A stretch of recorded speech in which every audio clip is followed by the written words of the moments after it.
लेकिन इसी के साथ साथ अब कांग्रेस कह रही है कि जो बाकी घटनाएं हुई बीजेपी के शासनकाल में अलग अलग राज्यों में, गुजरात का भी जिक्र कर रहे थे, तो कह रहे हैं कि उन घटनाओं को भी फिर मनाना चाहिए बीजेपी की ओर से। तो वो काउंटर कर रहे हैं और कह रहे हैं कि एक तो आपातकाल जिसको बीते बहुत साल हो चुके हैं, 50 साल हो गए, उसको लेके यहाँ पे स्ट्रेटेजी बनाई जा रही है, नैरेटिव सेट करने का प्रयास किया जा रहा है। और अगर ऐसा किया ही जा रहा है तो बाकी घटनाओं का जिक्र क्यों नहीं? देश की आजादी को भी 75 साल अगर हम मनाते नहीं, मनाते।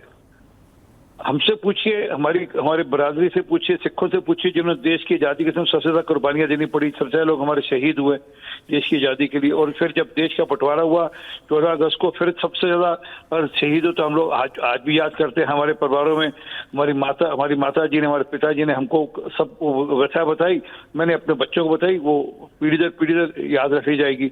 ऐसे ये भी जो देश का संविधान की हत्या की, ये भी याद रहना चाहिए ताकि ये सबक सीख सके। हाँ, ये बोल रहे हैं कि इन्होंने 75 की से कोई सबक नहीं सीखा कांग्रेस ने। अगर सबक सीखा होता तो राजीव गांधी संविधान बदलने की कोशिश ना करते। शाहबानो वाले मामले में उन्होंने बदला, पोस्टल बिल लाने की कोशिश करी। श्रीमती सोनिया गांधी ने जिस प्रकार से 10 साल तक सत्ता 10 जनपद से चलाई, सबकी जानकारी में मनमोहन सिंह जी प्रधानमंत्री थे, पर सब कुछ 10 जनपद से चलता था। फिर उसी प्रकार से राहुल गांधी ने जिस प्रकार से उपहास उड़ाया देश की कैबिनेट का, जो बिल पास हुआ उसको बाहर प्रत्यक्ष काउंसिल में फाड़ दिया और ये उपहास उड़ाया कि मैं इसको मानता नहीं। तो ये तो लोगों के दिमाग में रहना चाहिए। तो ये वही हो गया ना कि आप संविधान की बात कर रहे हैं, आप कह रहे हैं संविधान हत्या दिवस मनाएंगे, उन्होंने, राहुल गांधी ने बिल फाड़ा, तमाम बातों का आप जिक्र कर रहे हैं। वो कह रहे हैं कि सरकार संविधान को बदलना चाहती है, सरकार संविधान के मुताबिक चल ही नहीं रही है, इसीलिए वो संसद में प्रदर्शन कर रहे हैं। कौन? हाँ, नहीं, वो उनके कहने झूठ, आप झूठ का ढोल पीटते रहे, वो झूठ सच नहीं हो जाएगा ना। तो सच है कि संविधान अगर बदला गया तो श्रीमती इंदिरा गांधी ने बदला।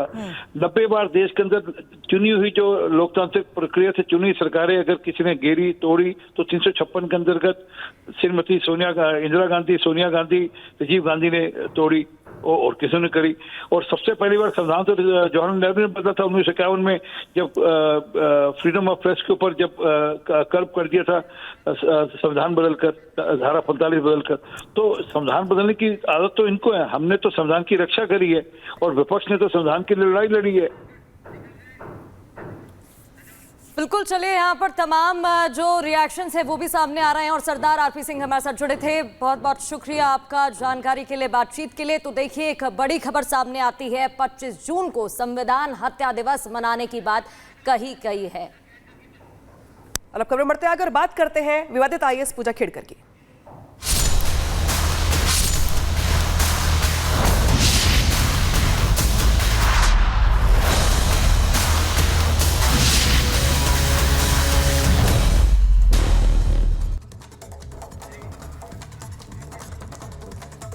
तो एक ट्रेनी आईएएस अफसर जो पद संभालने से पहले ही अपनी डिमांड रख देती है, प्रोविजन पीरियड में ही सीनियर अफसरों जैसी सुविधाओं वाले नखरे हैं उनके, जिसके मेडिकल सर्टिफिकेट से लेकर ओबीसी सर्टिफिकेट भी जांच के दायरे में है। आखिर कौन है वो आईएएस ऑफिसर, आखिर क्यों घिरी है इतने विवादों में, देखिए इस रिपोर्ट में।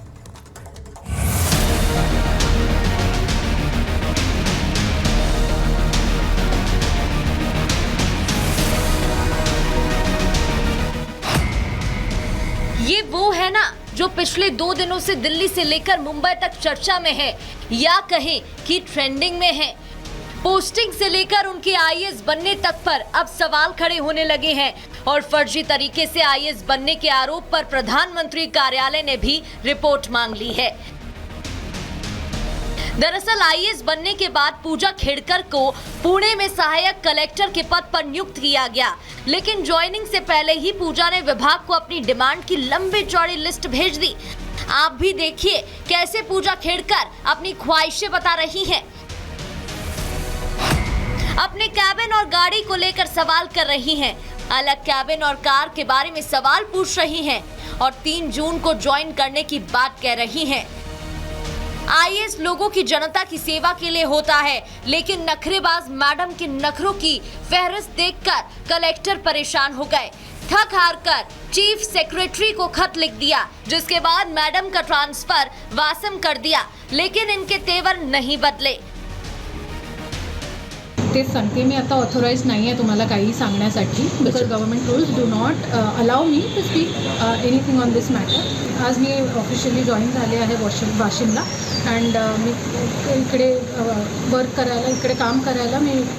विवाद को लेकर सवाल पूछा तो मैडम साहिबा सरकारी नियम का हवाला दे रही हैं, लेकिन सरकारी नौकरी के दौरान क्या क्या नहीं कर सकते उसके उलट बराबर वही चीज कर रही थी.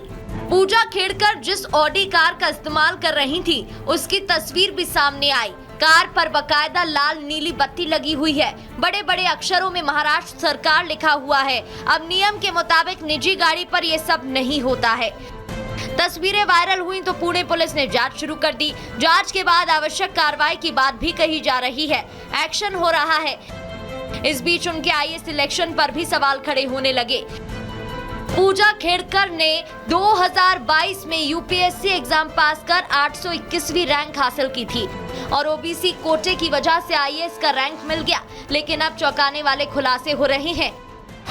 आरोप है कि पूजा ने आईएएस एग्जाम में नॉन क्रीमी ओबीसी कैंडिडेट बताया था. जांच में परिवार के पास करोड़ों की संपत्ति का खुलासा हुआ है. खुद पूजा के पास 17 करोड़ की संपत्ति है. ऐसे में सवाल खड़ा होता है कि नॉन क्रीमी लेयर में कैसे आ सकती हैं, क्योंकि नॉन ओबीसी क्रीमी लेयर का लाभ उन्हीं लोगों को मिलता है जिनके माता पिता की सालाना आय 8 लाख या उससे कम हो. यानी बड़ा खेला हुआ है. इतना ही नहीं, मेडिकल सर्टिफिकेट में भी घालमेल की बू आ रही है. पूजा ने जो दिव्यांगता का हलफनामा दिया था उसमें मानसिक रूप से बीमारी का दावा किया गया. साथ ही देखने में भी परेशानी की बात कही गई. ऐसे में दिव्यांग हलफनामा देने पर मेडिकल जरूरी होता है, लेकिन मैडम साहिबा ने 1-2 बार नहीं बल्कि 6 बार मेडिकल कराने से ही इनकार कर दिया. गड़बड़ी पर गड़बड़ी, खेला पर खेला, लेकिन डिमांड किसी सीनियर आईएएस की तरह. लेकिन अब इस खेल की कलाई खुल रही है.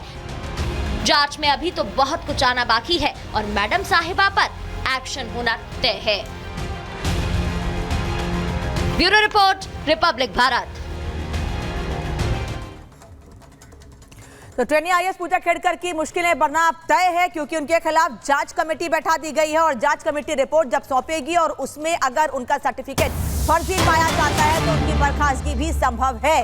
पूजा खेड़कर विवाद से जुड़ी बड़ी खबर इस बीच आपको बता रहे हैं. पूजा खेड़कर की मुश्किलें कम होने का नाम नहीं ले रही हैं. अगर उनका सर्टिफिकेट फर्जी पाया जाता है तो बर्खास्तगी भी संभव है. पूजा ने ओबीसी दिव्यांगता का सर्टिफिकेट दिया था, आर्थिक रूप से कमजोर होने का भी सर्टिफिकेट दिया था.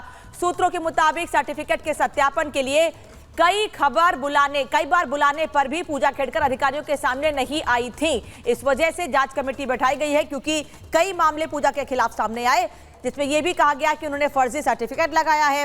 साथ ही ये भी कहा गया कि वो सरकारी सुविधाओं को ट्रेनी आईएएस रहते ही बड़े अधिकारियों की तरह उसका इस्तेमाल करना चाहती थी, निजी गाड़ी पर लाल बत्ती लगाती थी. अब इस मामले में जांच कमेटी गठित की गई है और अगर आरोप सही पाए गए और सर्टिफिकेट फर्जी पाए गए तो बर्खास्तगी संभव है.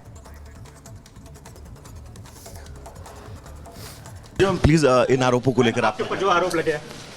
आप ही ने मुझे बताया कि कमेटी फॉर्म हुई है, तो I think we should respect that and whatever my submission is I will give it to the committee.